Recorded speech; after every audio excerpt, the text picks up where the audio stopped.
And we have our caller from the last segment with us named Helen. And I asked her to stay on the line because I feel there's so much more involved in her question about this particular man and about his habits and whether or not you can change people and how relating to someone in an intimate relationship affects you in a positive way or affects you in a negative way. What a lot of people don't understand is that when you actually exchange bodily fluids with someone, you're exchanging physical molecules. And each molecule carries the memory of its owner. Every eye cell knows it's an eye cell, and it knows it's your eye cell. Every liver cell, every heart cell, every molecule knows what it's supposed to do, how it's supposed to do it, what its length of life is, and who it belongs to. So when you have intercourse with someone, you are exchanging molecules. Many years ago when I taught this in a private class, I was explaining that with this exchange of molecules, you also exchange karma. And that means when you're having continuous relationships with someone, or an ongoing relationship, you take on half of that person's karma, good and bad, and the other person takes on half of your karma, good or bad. Now, my student leaped up literally 3 feet high up into the air with a shock of stunned amazement on his face. I wish I had had a picture of it. And shortly afterwards, he became a monk. Isn't that true? He became a monk. I'm horrified. I don't want the karma of my ex-husband, that's for sure. Okay, he became a monk with self-realization, and he stayed for 10 years, and then he left. But physiologically, you do take on half of that person's karma. Now, that is why when people are together as a couple, she assumes some of his qualities and liabilities, he assumes some of hers, and people think, gosh, she's changed, he's changed. They're better together, they're not better together. So that is something you must consider. You also, in your case, Helen, you're so conflicted about this. You're not happy.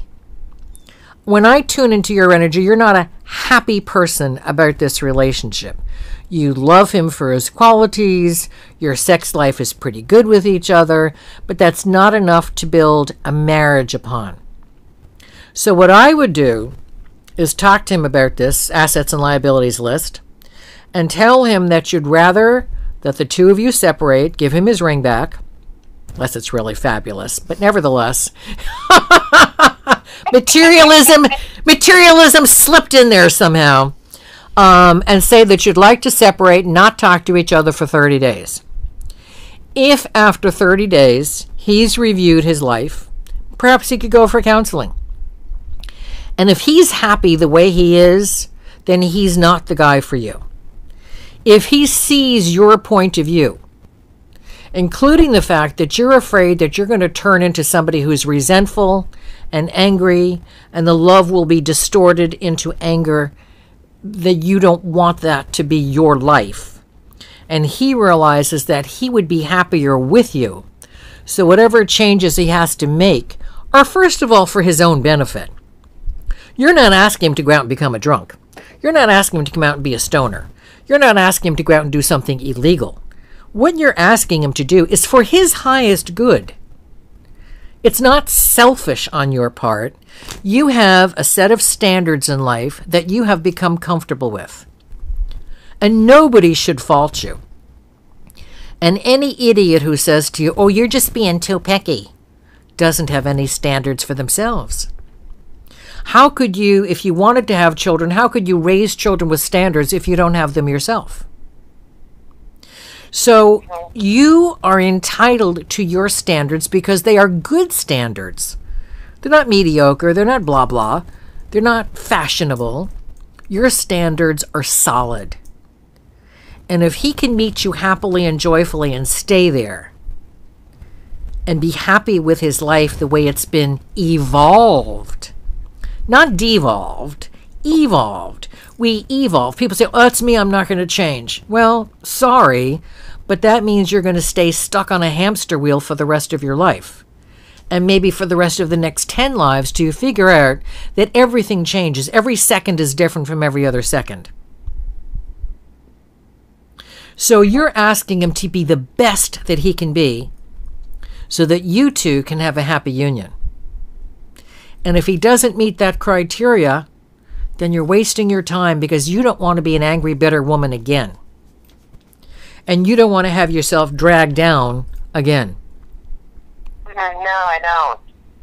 And you're in a good place, I'm feeling, in your career, in your life, with yourself, and you have earned your position.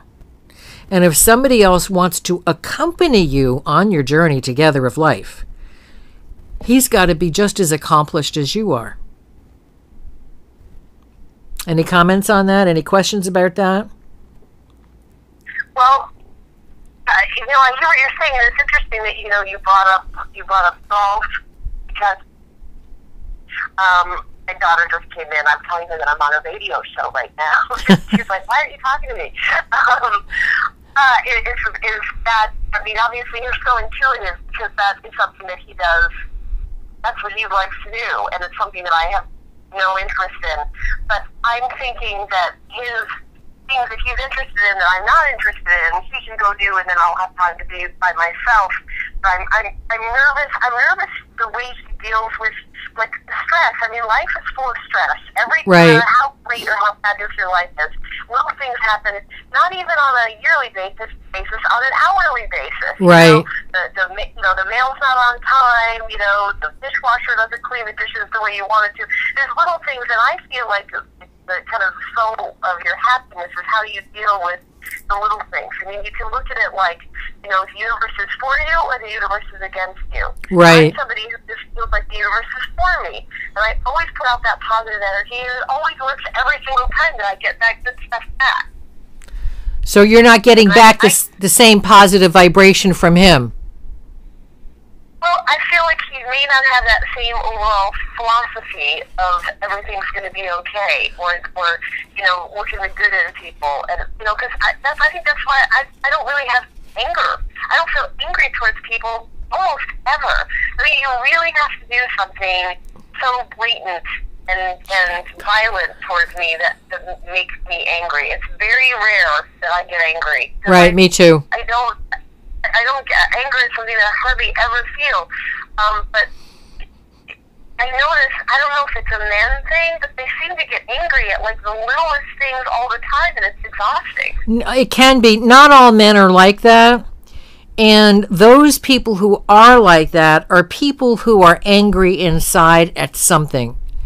And they were not able to control that. So each thing that goes wrong, they feel compounded inside from the original thing that has upset them. So it's not just, they dropped the salt shaker on their foot, or they broke a bottle of duck sauce in the middle of trying to make dinner the other night, like somebody I know in my house.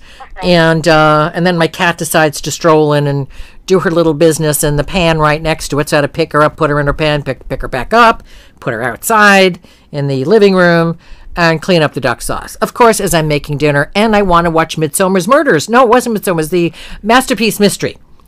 And there are a few shows that I've ever seen straight through, because always something happens. And so it's a matter of, that's life. We're on a physical planet.